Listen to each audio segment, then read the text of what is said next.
Hello PT aspirants, I am Aditi from PTE universe. PT reading fill in the blanks बहुत important section है PT reading module का। बहुत सारे students हैं जो PT reading fill in the blanks solve नहीं कर पाते, उन्हें समझ ही नहीं आता कि कौन सा आंसर सही होगा। आज के सेशन में मैं आपको बहुत इंपॉर्टेंट 10 गोल्डन रूल समझाने वाली हूँ जिनसे आप PT reading fill in the blanks चुटकियों में सॉल्व कर पाओगे। सबसे इंपॉर्टेंट बात है कि अक्सर स्टूडेंट्स को लगता है कि हमें सारी ग्रामर आनी चाहिए, क्योंकि ग्रामर एक डिफिकल्ट पार्ट लगता है, तो उनको लगता है कि PT reading fill in the blanks होने नहीं और वो तुक्के मारते हैं। मैं आपको गाइस ऐसे ग्रामर रूल सिखाऊंगी जिनके बेसिस पे अगर आपने बेसिक्स रूल समझ लिए, आपको एक तो reading fill in the blank solve करने में आसानी होगी, दूसरा आपकी एक्यूरेसी और स्पीड भी बढ़ेगी। सो करते हैं सेशन को फटाफट से स्टार्ट। अगर आप चैनल पे नए हो तो बॉस चैनल को लाइक, कमेंट एंड सब्सक्राइब जरूर कर देना। और ये वीडियो हिंदी में रहेगी क्योंकि उन स्टूडेंट्स के लिए जो पीटी रीडिंग में 6 ईच, 7 ईच, 8 ईच भी अचीव नहीं कर पा रहे, यानी कि ये टिप्स एंड ट्रिक्स जो है वो सारे ही पीटी एस्पिरेंट्स के लिए। सो करते हैं सेशन को स्टार्ट। सबसे पहले कहीं जब आप PT reading fill in the blank solve करना शुरू करते हो, कॉन्टेक्स्ट को समझो। कॉन्टेक्स्ट क्या होता है? कॉन्टेक्स्ट किस बारे में बात हो रही है, मतलब या तो स्पोर्ट्स रिकॉर्ड्स की बात हो रही है, या फिर हो सकता है बात हो रही है हमारी एजुकेशन की, बात हो रही है हमारे एनवायरनमेंट की। तो कॉन्टेक्स्ट क्या है? अब मैं बात करूं वोकैबुलरी की।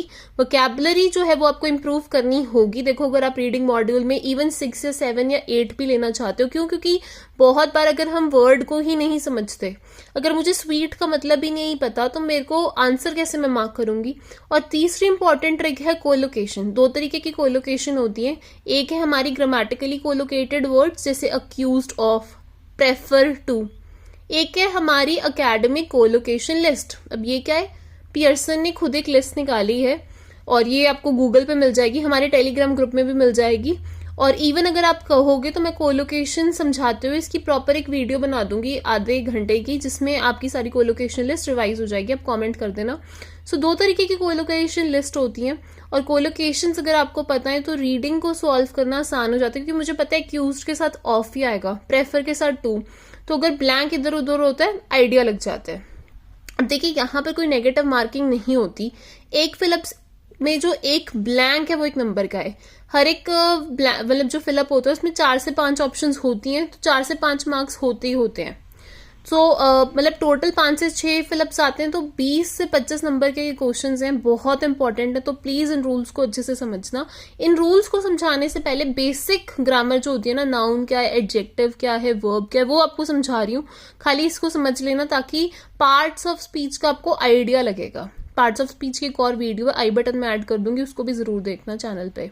सबसे पहले नाउन क्या होता है? देखो, नाउन होता है name of a place, person और थिंग, यानी कि किसी व्यक्ति, वस्तु, स्थान का नाम। जैसे अदिति, पीटीई यूनिवर्स, ये प्रॉपर नाउन है, क्योंकि जब मैं अदिति कहूंगी तो मैं अपना, मेरे को लगे कोई मुझे बुला रहा है।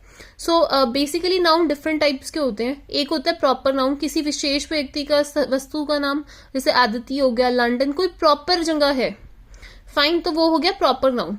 कॉमन नाउन होते हैं, वैसे ही कॉमन नाउन हो गया जैसे बॉय, कोई भी बॉय हो सकता है, गर्ल हो सकती है, लड़का बोलूं कोई भी हो सकता है, लड़की बोलूं कोई भी हो सकता है, मैन बोलूं, वुमेन बोलूं। कलेक्टिव नाउन होते हैं। फिर कलेक्टिव नाउन जो ग्रुप ऑफ पीपल को रिप्रेजेंट करते हैं, जैसे अगर इंडिया वर्सेस पाकिस्तान है तो इंडिया की एक टीम है, पाकिस्तान की एक, और ये इस टीम में बहुत सारे लोग हैं, तो ग्रुप ऑफ पीपल हैं। तो कलेक्टिव नाउन मतलब जब टीम की बात हो गई, जैसे कोई ग्रुप ऑफ पीपल हो गए, तो वो हो गया हमारा कलेक्टिव नाउन। फिर है हमारे पास एब्स्ट्रैक्ट नाउन्स। अब एब्स्ट्रैक्ट नाउन्स क्या होते हैं? कुछ ऐसी चीजें होते हैं जिनको आप देख नहीं सकते होते हो, हियर मतलब सुन नहीं सकते हो, टच नहीं कर सकते हो, स्मेल नहीं कर सकते हो। जैसे एंगर है, एंगर को आप देख सकते हो? नहीं देख सकते हो ना। हैप्पीनेस को आप टच कर सकते हो क्या? स्मेल कर सकते हो? सो ये एब्स्ट्रैक्ट नाउन होते हैं। तो नाउन होते हैं मतलब किसी व्यक्ति, वस्तु, स्थान का नाम, और उसमें डिफरेंट टाइप्स होती है। हर एक सेंटेंस का बेसिक स्ट्रक्चर होता है। आप देखो, एक होता है उसमें सब्जेक्ट, एक होती है वर्ब, एक होता है ऑब्जेक्ट। अब सब्जेक्ट क्या होता है? जिसके बारे में बात होती है। अगर एक्टिव सेंटेंस है, एक्टिव और पैसिव दो तरीके के सेंटेंसेस होते हैं, हमें पता है। अब अगर बात हो रही है ही प्लेज क्रिकेट, वो क्रिकेट खेलता है, तो ही के बारे में बात हो रही है, तो ये सब्जेक्ट हो गया। सब्जेक्ट मतलब जिसके बारे में बात होती है। वर्ब क्या हो गया? कोई एक्शन, खेल, खेलना, पीना, सोना, जागना, टोकना, रोकना, हर कोई चीज एक्शन वर्ब है। एंड क्रिकेट हो गया ऑब्जेक्ट। ऑब्जेक्ट क्या होता है? सब्जेक्ट जो परफॉर्म करता है, ठीक है। पैसिव सेंटेंस में उल्टा हो जाता है, सब्जेक्ट ऑब्जेक्ट बन जाता है, ऑब्जेक्ट सब्जेक्ट बन जाता है, और इस तरीके से दो तरीके के सेंटेंसेस होते हैं। इसके अलावा हमारे पास ग्रामर में होती है, देखो वर्ब। वर्ब होती है एक ऐसी चीज जो कोई एक्शन दिखाती है। जैसे मैं कहूँ ही इज प्लेइंग क्रिकेट, तो प्लेइंग प्ले जो है वर्ब हो गई ना। अब वर्ब्स भी अलग अलग टाइप की होती है, वर्ब की फर्स्ट फॉर्म होती है, सेकेंड फॉर्म होती है, ये कॉन्टिन्यूस वाली वर्ब है। और हमारे पास होते हैं एडजेक्टिव। एडजेक्टिव वो वर्ड होते हैं जो नाउन को मॉडिफाई करते हैं। मतलब मैंगो किस तरीके का है, स्वीट। स्वीट मतलब मीठा, मीठा मैंगो। तो मीठे ने बताया कि मैंगो कैसा है, मतलब एडजेक्टिव हो गया स्वीट, मैंगो हो गया नाउन। लग रही है समझ। बैड बॉय को देखो, बॉय कैसा है, बैड मतलब बुरा, तो बॉय हो गया नाउन। नाउन को बारे में लड़का निकला मतलब बेकार, तो एडजेक्टिव हो गया। सो बेसिकली मैं आपको ये समझाने की कोशिश कर रही हूँ कि नाउन्स, एडजेक्टिव्स, वर्ब्स अलग अलग पार्ट्स ऑफ स्पीच होते हैं। ग्रामर के कुछ बेसिक रूल्स है, सारी ग्रामर को समझना डेफिनेटली डिफिकल्ट भी है, बोरिंग भी है। सो मैंने कुछ छोटे छोटे रूल्स बना दिए हैं ग्रामर के। 10 रूल्स आपको इस सेशन में करा रही हूँ, समझना। अगर आपको ये समझ आएंगे, मैं और ऐसे करके वीडियोस बनाऊंगी जिनसे आपको पीटी रीडिंग सॉल्व करने में आसानी होगी। सो फर्स्ट रूल नंबर 1 समझेंगे सबसे पहले।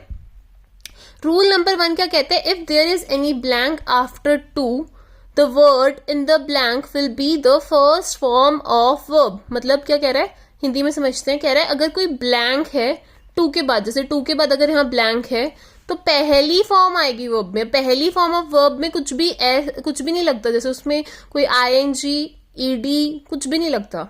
सो कोई टू के बाद अगर आप देख रहे हो ना ब्लैंक है, रीडिंग फिलअप्स है, रीडिंग राइटिंग फिलअप्स है, आंखें बंद करके फर्स्ट फॉर्म ऑफ वर्ब आपका आंसर होगा। जैसे I am here to represent my country, मैं यहां पर हूं अपनी कंट्री को रिप्रेजेंट करने के लिए। तो अगर टू के बाद ब्लैंक होगा तो वर्ब की फर्स्ट फॉर्म आएगी। क्लियर है आपको। He is going to play games, अब यहां पर टू के बाद आएगी वर्ब की first form. He is going to play, to के बाद आती है वर्ब की फर्स्ट फॉर्म, तो प्ले हो गया। आई होप ये रूल आपको क्लियर है, कोई डाउट तो नहीं है। रूल नंबर 2 पे आ जाओ।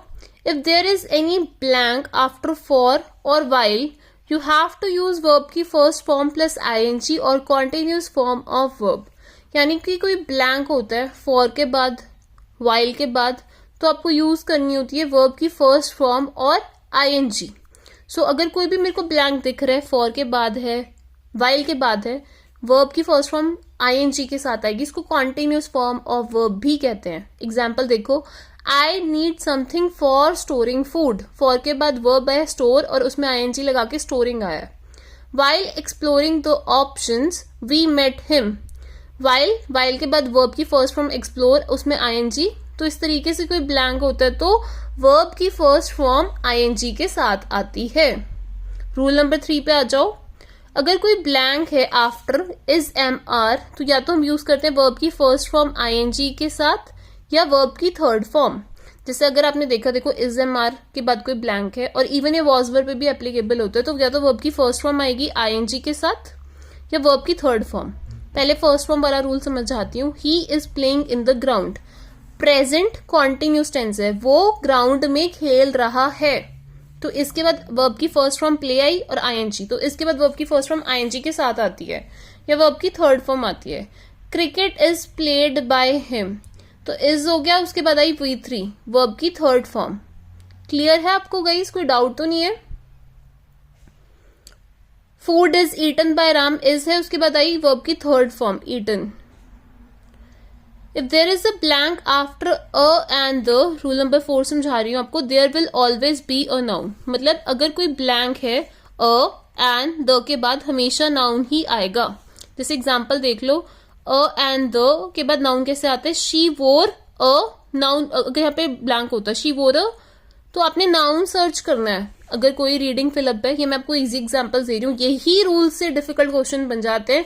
वोकैबुलरी उसमें डाल दी जाती है और सेंटेंसेस कॉम्प्लेक्स और कंपाउंड, मतलब बड़े सेंटेंसेस आ जाते हैं। एंड तब फिर बच्चे को ना ये रूल्स याद नहीं होते, क्योंकि बच्चे रटते हैं। रटने नहीं, इनको समझना है कि अच्छा नाउन क्या है। नाउन होता है name of a place, person और थिंग। तो शी वोर अ, कुछ पहन रही है, तो आप ऑप्शंस में देखोगे और अ के बाद नाउन आना है, तो मैंने ऑप्शंस ही नाउन देखनी है, तो उससे आपका टाइम सेव हो गया ना, आपने बाकी ऑप्शंस को समझना ही नहीं। अब ज्यादा से ज्यादा 2 ऑप्शंस क्लोज है, उसमें आपने वोकैबुलरी अगर आपको आती है तो क्वेश्चन अपने आप टाइम पे सॉल्व होगा और जल्दी भी सॉल्व होगा। He lives in the university, the के बाद अगर है यहाँ पर ब्लैंक लेट से, सो कहीं पे वो रहता है, he lives in the apartment, he lives in, इस तरीके से हमने द के बाद नाउन ही देखना है। क्लियर है ये रूल? आइए चलते हैं रूल नंबर 5 पे। सो रूल नंबर 5 क्या कहता है कि अगर कोई ब्लैंक होता है ना between article and noun, adjective will come. ये क्या कह रहा है, समझो इसको कि अगर कोई ब्लैंक है अ एंड द और नाउन के बीच में, अभी हमने रूल 4 में अ एंड द के बाद नाउन का था, ब्लैंक है a and the blank noun, noun से पहले एडजेक्टिव आता है। शी वोर अ ब्यूटिफुल ड्रेस, सो अ है आर्टिकल, ये है हमारा नाउन और नाउन से पहले एडजेक्टिव, क्योंकि नाउन के बारे में बता रहा है ना किस तरीके की ड्रेस, ब्यूटीफुल ड्रेस। किस तरीके का सेशन, इंफॉर्मेटिव सेशन। क्लियर है आप लोगों को? रूल नंबर 6 की अगर हम बात करें, if there is any blank after has, have, had, हम यूज करेंगे पास्ट पार्टिसिपल ऑफ वर्ब या फिर वर्ब V3 वाली। यानी कि अगर हैज, हैव, हैड है, तीन चीजें अगेन, हैज, हैव, हैड, तो V3 आएगा, वर्ब की थर्ड फॉर्म आएगी। जैसे Mark has shown his house to me, Mark ने अपना घर मुझे दिखाया है, तो हैज था, वर्ब की थर्ड फॉर्म आ गई। तो हैज, हैव, हैड के बाद मैंने देखना है ना कि अगर देखो हैज अगर सिंगुलर है तो हैज है, प्लूरल है तो हैव है, और अगर पास्ट की बात है, she had passed PT recently, तो क्या आया, हैड। तो हैज हैव आता है प्रेजेंट के लिए, हैड आता है पास्ट के लिए। तो बेसिकली रूल बड़ा सिंपल है, हैज हैव हैड के बाद वर्ब की थर्ड फॉर्म आएगी। सो आपको वर्ब की अगर फॉर्म्स नहीं याद है उनको याद कर लेना, अगर कहोगे उसकी भी डिटेल्ड वीडियो मैं आपको बना के वो ग्रामर समझा दूंगी। नहीं तो आपको वैसे ये बेसिकली गूगल पे हैज हैव हैड के बाद वर्ब की थर्ड फॉर्म आती है, वर्ब की थर्ड फॉर्म क्या होती है, सेकंड क्या होता है, इसके लिए उस गूगल पे आपको मिल ही जाएगी। आ जाओ रूल नंबर 7 पे। सिंपल है rule number 7, if there is any blank after was, were, use verb first from ING और यूज वर्ब थर्ड फॉर्म। ये मैंने आपको SMR के साथ ही रूल एक बार बता दिया था, वैसे इसको बता देती हूँ मैं आपको। ही वॉज प्लेइंग फुटबॉल है जैसे, तो वॉज वर है, इसके बाद वर्ब की फर्स्ट फॉर्म और ING आ रहा है, तो ये है continuous form of verb. Past continuous है, पास्ट कॉन्टिन्यूस अगर पास्ट में कोई एक्शन लगातार हो रहा था उसको दिखाता है। जैसे ही वॉज प्लेइंग फुटबॉल, तो वो पास्ट में फुटबॉल खेल रहा था, कॉन्टिन्यूसली होता ना, सो उसके लिए ये यूज कर रहे हैं। तो अगर वॉज है या वर है, आपने देखना है कि पहले ऑप्शन देखो, ING वाली और थर्ड फॉर्म वाली दोनों देखो और फिर सेंटेंस की सेंस बनाओ। ठीक है, अगर वो फुटबॉल खेल रहा था, कोई एक्शन कॉन्टिन्यूसली हो रहा था, तो वो हो गया कॉन्टिन्यूस, मतलब V1 + ING। Homework was done by Ram, Ram के द्वारा होमवर्क किया गया था, होमवर्क राम के द्वारा किया गया था, में ये हो गया पैसिव सेंटेंस। समझ रहे हो ना? तो पैसिव में वॉज वर के साथ वर्ब की थर्ड फॉर्म है। तो अगर आप मीनिंग समझते हो, कॉन्टेक्स्ट, तभी स्टार्टिंग में टिप नंबर 1 देके क्या गई थी कि कॉन्टेक्स्ट को समझो। कॉन्टेक्स्ट को जब हम समझ लेते हैं ना, ये देखो टिप नंबर 1 मैंने आपको क्या दिया था, इम्प्रूव अंडरस्टैंड कॉन्टेक्स्ट। कॉन्टेक्स्ट को आपने समझा कि बात किस बारे में हो रही है, तो उससे आपको समझ लगती है कॉन्टेक्स्ट क्या है, उसके अकॉर्डिंग आप अपने आंसर को मार्क करते हो। फिर मैंने टिप नंबर 2 पहले ही बताया था, वोकैबुलरी, क्योंकि जब तक हमें वोकैबुलरी नहीं पता कि वो क्या है, क्या रहा है, उस बेस पे आंसर मार्क करना मतलब पॉसिबल नहीं होता, क्योंकि हम तुक्का मारे, और तुक्के मारने की जरूरत ही नहीं है। जब आप रीडिंग समझ के करोगे, रूल्स पता होंगे, कॉन्टेक्स्ट पता है, वोकैबुलरी, आपके आंसर सही आएंगे। और रीडिंग मॉडरेट आ रही है तो ग्रामर रूल्स बहुत इंपॉर्टेंट है, बट इनके रट्टे नहीं मारने, इनको अप्लाई करना सीखना है। सबको ये रूल्स पता होते हैं बट अप्लाई करना किसी को भी नहीं आता। दैट्स वाई रीडिंग सबके बैंड स्कोर कम ही आते हैं। तीसरा वर्ड पहले ही बता दिया था, कोलोकेशंस है। कोलोकेशंस आपको समझनी होंगी, क्योंकि एक तो उससे वोकैबुलरी अपने आप इंप्रूव होती है, और दूसरा हमें पता लगता है कि इस वर्ड के साथ यही वर्ड आता है। ओजोन लेयर है, ठीक है, ओजोन डिप्लीशन है, ब्लैक होल है, इनका मीनिंग हम सर्च करते हैं, हमारी वोकैबुलरी बढ़ती है। एंड जब दो वर्ड्स एक साथ आते हैं वो हमारा आंसर होते हैं। Collocations are important. कहीं अगर आप PTL स्नाटी सेल्फ में स्ट्रगल कर रहे हो, ये नंबर है हमारे, और आपको डिस्क्रिप्शन बॉक्स में भी मिल जाएंगे, हमें कंटैक्ट कर सकते हो, अपना स्लॉट बुक कर सकते हो। अब हम करेंगे रूल नंबर 8 क्विकली। आ जाओ रूल नंबर 8 पे। रूल नंबर 8 बहुत सिंपल है। मॉडल्स हमने सुने हैं, can, could, may, might, will, would, shall, should, use to होता है पास्ट हैबिट्स के लिए। आई यूज टू स्मोक, मैं स्मोक किया करती थी, एग्जाम्पल दे रही हूँ, समझे। तो I use to study hard, मैं बहुत हार्ड मेहनत किया करती थी, एग्जाम्पल है। फिर से अभी भी करती हूँ मैं, तो आप करते हो नहीं करते हो मुझे बताना कमेंट सेक्शन में। Need to, dare not, would, ought to. तो इन सभी ब्लैंक्स के बाद फर्स्ट फॉर्म ऑफ वर्ब आती है, जैसे I will complete the work this afternoon, मैं इस आफ्टरनून में काम पूरा करूंगी, तो विल के साथ वर्ब की आ रही है first form. We should work on this together, should के बाद आ रही है वर्ब की फर्स्ट फॉर्म। सो कहने का क्या मतलब है, अगर कोई ब्लैंक है, can, could, may, might, shall, should, use to, इनके सब बाद हमेशा फर्स्ट फॉर्म ऑफ वर्ब ही आएगी। मॉडल्स के बाद वर्ब की फर्स्ट फॉर्म आती है। तो आपने देखना क्या है, अगर ब्लैंक दिख रहा है विल के बाद, देखो मीनिंग देखो, इनके साथ सर्च करना लग जाओ। शुड के बाद ब्लैंक है, वर्ब की फर्स्ट फॉर्म देखो, वर्ब की फर्स्ट फॉर्म सेलेक्ट करी, उसमें मीनिंग देखो, अपने आप आंसर सही भी आएगा और आप स्पीड बढ़ेगी आपकी। बट अगेन अगर ये रूल्स को रटोगे, इनको अप्लाई करना नहीं सीखोगे, आप सॉल्व नहीं कर पाओगे क्वेश्चन। अब आ जाओ रूल नंबर 9 पे। If there is any blank after be, been और being, there will always be the third form of verb और कॉन्टिन्यूस फॉर्म ऑफ वर्ब। मतलब कोई ब्लैंक है बी के बाद, बीन के बाद, बीइंग के बाद, तो वर्ब की थर्ड फॉर्म आएगी या कॉन्टिन्यूस। थर्ड फॉर्म मतलब V3, तो या फिर वर्ब की फर्स्ट फॉर्म। जैसे the tutor told the students to be disciplined, तो टू बी के बाद वर्ब की third form. He has been working on the project, तो बीन था, बीन के बाद वर्ब की फर्स्ट फॉर्म और ING. Present perfect continuous tense है। टेंसेस बहुत इंपॉर्टेंट है गाइज, अगर आप कहोगे तो मैं टेंसेस की डिटेल्ड वीडियो बना सकती हूँ, बट आई वांट कि फिर आप उस सेक्शन को अच्छे से समझो भी, रटो मत।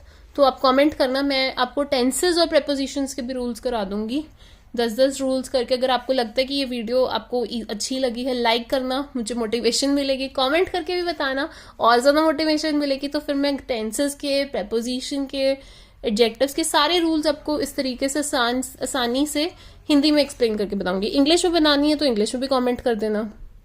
नेक्स्ट रूल करते हैं, लास्ट रूल है, फटाफट से समझ लेते हैं।